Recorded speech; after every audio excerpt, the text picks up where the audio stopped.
My next guest went from behind-the-scenes White House advisor to household name in a single day after she testified at then-President Trump's impeachment hearing, the first one, that is, about what she knew of Russia's interference in the 2016 election. Some of you on this committee appear to believe that Russia and its security services did not conduct a campaign against our country, and that perhaps, somehow, for some reason, Ukraine did. This is a fictional narrative that has been perpetrated and propagated by the Russian security services themselves. And she would know. Fiona Hill is a highly respected Russia expert and, in fact, co-wrote a 500-plus page book on Vladimir Putin. Since that testimony, she's continued to speak out, warning of where the nation is headed, including in her new wonderful memoir, There Is Nothing for You Here, Finding Opportunity in the 21st Century. The title, by the way, is taken from advice Hill's coal miner father gave, urging his daughter to leave her home in northern England and pursue opportunities in America, advice she most certainly took. Fiona Hill is a former White House National Security Council member and intelligence analyst. She's served 3 presidents. She's now a senior fellow at the Brookings Institution. Fiona Hill, great to talk to you again. Thank you so much for being here. Oh, thanks, Jim. Thanks for having me. My pleasure. So, as I mentioned, you wrote a book about Putin. You obviously served under Trump. Could you compare the two men for us? Well, there are a few points of comparison, on a sort of serious side of things. Both Putin and Trump believe in a very strong presidency. You know, people may recall that when President Trump was talking about his idea of a president, he really did focus in on strongmen. There's the famous interview that he gave not so long ago with Bob Woodward in preparation for some of the books that he was writing, where he said he likes the strong man. He was always talking about other leaders being strong and powerful. You know, and in that regard, that's definitely the vision of the presidency that Putin had. And, you know, also they've got a very much a direct relationship in their viewpoint between the people and the president, with not much mediation on the part of political parties or other representation. But there's a couple of points where they're very different. Putin is, ironically, much more of a unifier.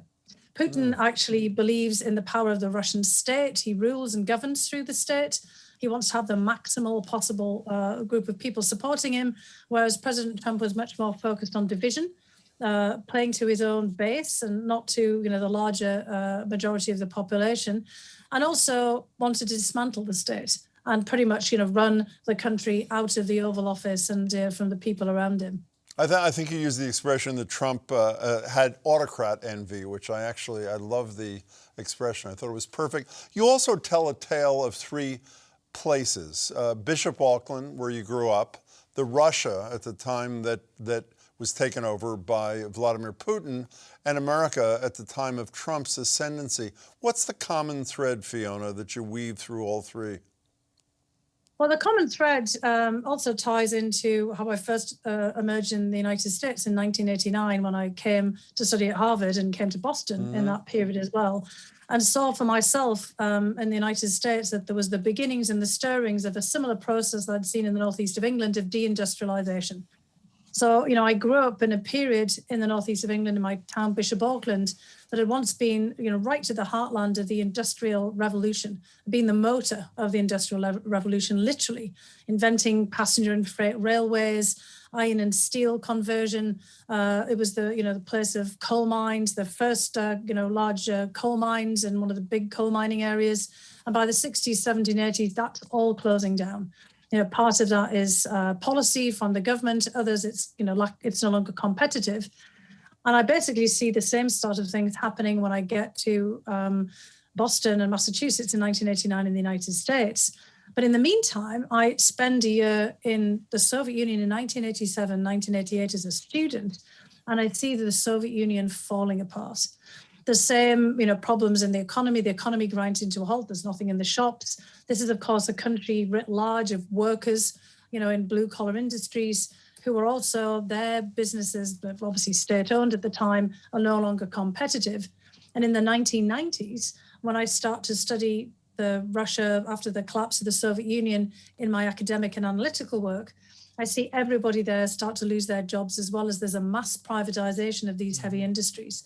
And the same phenomenon of deindustrialization, people losing jobs, losing their livelihoods, losing their identities and dislocation, I see in all 3 places, but in different time sequences. And it's out of that environment the socioeconomic dislocation, people's feeling they've lost their cultural and, kind of personal identity as well, that you see populism arise in all of those three countries. And what's the cautionary tale out of that comparison for the American people and its leaders? Well, the cautionary tale really comes out of Russia, which in the book I describe as the ghost of Christmas future. Yeah. Remember in Charles Dickens' A Christmas Carol, the ghost is something that Ebenezer Scrooge himself conjures up. He just kind of worries about what might happen in, his rather dreadful nightmare on the eve of Christmas.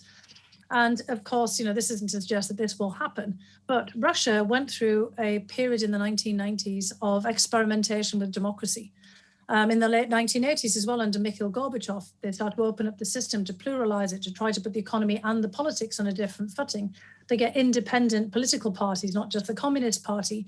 They open everything up, but people become incredibly disillusioned because the new system delivers nothing in their view but unemployment, dislocation, poverty, massive inequality, and a lot of corruption, because you get this group of oligarchs, business people who cash in on the privatization of Russian industry and become phenomenally rich.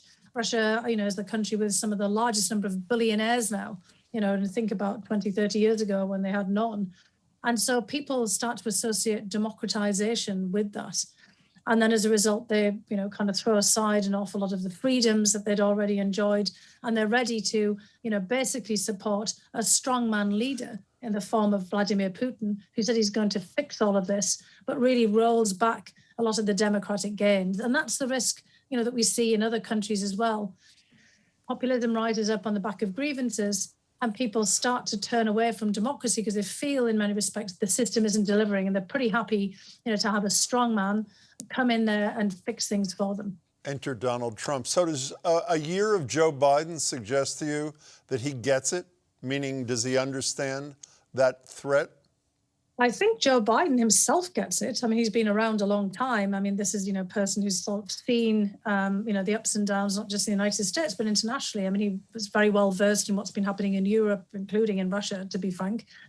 But I'm not so sure that everybody else around him gets it, because it's very hard for people to envisage that this kind of thing could happen in the United States. I would have thought that January 6th and the storming of the Capitol building would have focused people's attention to the kind of risks that we're running, because clearly the people who stormed the Capitol thought they were patriots, they had grievances. Many of them, saw themselves as sort of victims of all of this change, demographic change, political change, socioeconomic change. But it seems that, a lot of other people are not waking up to some of the risks that we face here. So I think, part of Biden's problem is getting his party, but not just his party, everybody else around him, in the pursuit of, we've got the infrastructure bill passed, but these other bills that he's trying to put through, Build Back Better, to really try to tackle some of these socioeconomic issues that have festered for decades in the United States, not just fixing roads, but, fixing other parts of the system that are not delivering for people. There's a piece in your book where you're sitting in the back of the room after you've started working for Donald Trump. I will never forget this scene. How does Donald Trump, who apparently has no idea who you are, even though you're a top advisor on critical parts of the world, he appears to think you're an administrative assistant. How does he refer to you, Fiona Hill? He says, "Hey, darling, are you listening?" Because I wasn't aware that he was actually talking to me at that particular point. And what it was one of those worst moments on the job moments that, many people have. And I'm very honest about it in the, in the book, that, this was not a good professional moment by any stretch of the imagination. Were there all men, everybody else in the room a man at that time? No, there were two other women, one of whom was Ivanka Trump. And I figured he wasn't referring to her. And the other was the advisor, the chief of staff to Secretary of State Rex Tillerson. And she was sitting out of his sight line, very discreetly positioned, in another part of the room. So I knew it wasn't her either. And at first he was asking if she, someone could write something up. And I just wasn't focused because I was busy taking notes in the moment from a phone call with President Putin. And I wasn't realizing that the president wanted me, because he thinks I'm the secretary, and I wasn't, basically taking notes there, but, for the content of the call, to go and, write up or rewrite the press release from the call. And, in another moment, I would have, reacted differently. But it was only when he said, "Hey, darling, are you listening?" that I would think, oh, that moment, he doesn't mean me.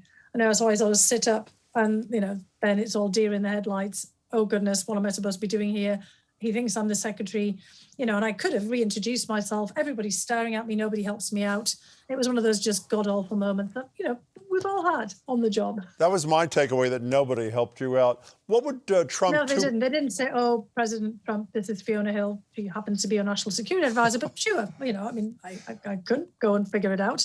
But I was only a couple of weeks into the job. I had no idea at this point what was going on, because unfortunately, a lot of things were winging it, seat of the pants. Because people walked on eggshells around him. That was already apparent from, my first day in the position. Nobody wanted to challenge him.